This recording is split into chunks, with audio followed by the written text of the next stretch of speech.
I think the first thing to say is really pleased to see so many people here involved in the shipping and the port sector. Some old and new faces, but a really good turnout. Some great subject matter today so far. All the sessions have been excellent.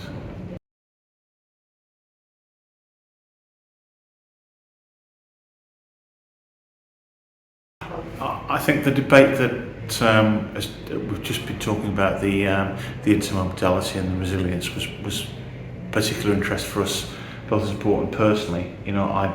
I have an interest both in the port sector and in the rail sector, and so for me that was particularly interesting. But I think the debate this morning around that green energy transition was very illuminating, and some of the questions and the sheer number of inquiries around the energy provision at ports surprised me, if I'm honest.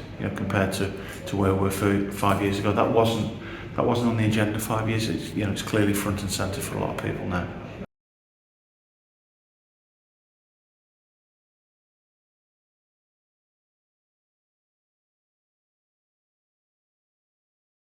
Yeah, if we're talking about both coastal shipping and modal shift generally, I think there's a problem, and it's been brewing for a number of years. This is not an immediate problem. It's been there for a long time, in that coastal shipping and MSRS for rail are both administered now by DFT, and the conditions and the verification of certain business cases are undertaken on different criteria, and actually it's much easier to get an MSRS grant for a rail service than it is a coastal shipping grant, when actually the environmental benefit for coastal shipping is actually much better than rail for those north-south routes.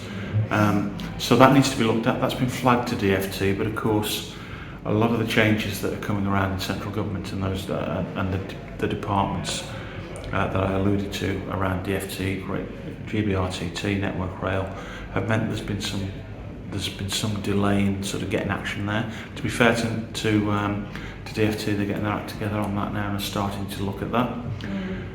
Interesting that there were a number of people asked about freight targets. Will the government set freight targets?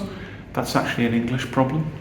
So in Scotland, Transport for Scotland have set freight targets for rail, and because Transport for Scotland is the devolved body there and is working well with the operators and the terminal operators, actually they've got a much cleaner and easier way of delivering that target. And they've exceeded the target. They're now on their second or third target.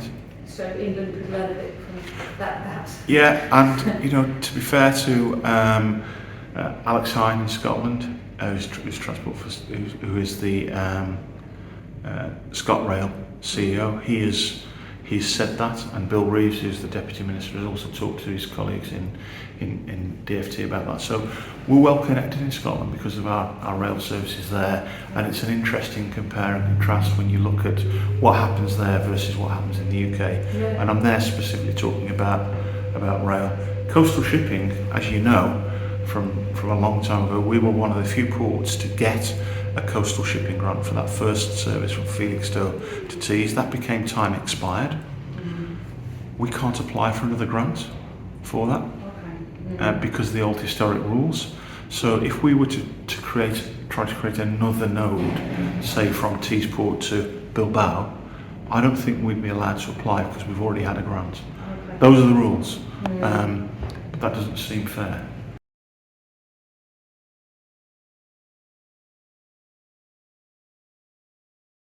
Look, it's a great venue, fantastic